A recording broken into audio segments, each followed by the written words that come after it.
Мають право. Ніжка 40 футів буде тут.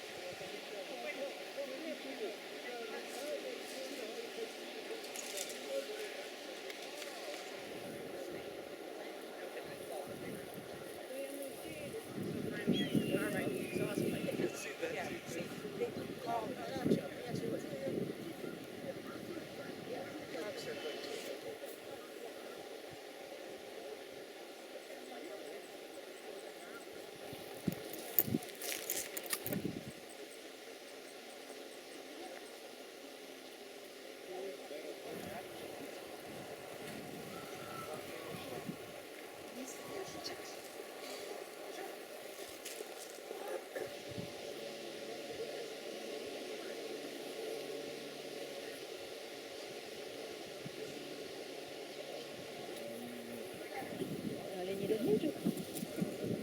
Mogliś zachodzić.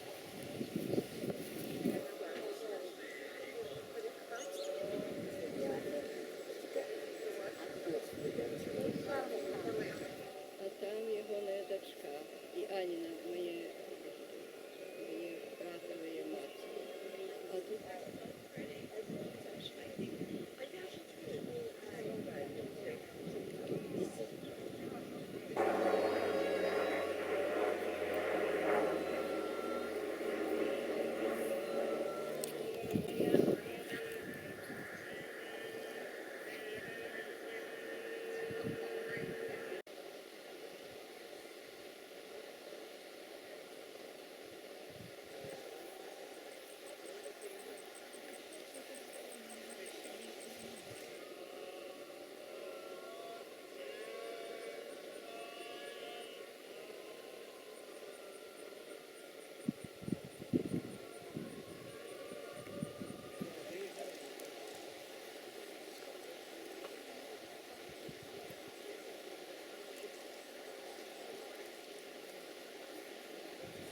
Матері всіх святих, преподобних, боносних отців наших і всіх святих, душа рабів своїх, що від нас присталась, і всіх тих, хто віддав своє життя, щоб жила вільна Білорусь, сам Господи, імена і знаєш, у селях святих оселих, і у лоні Авраама покоїть, до праведних приєднає, а нас помилує, бо він милосердний і чоловіколюбний.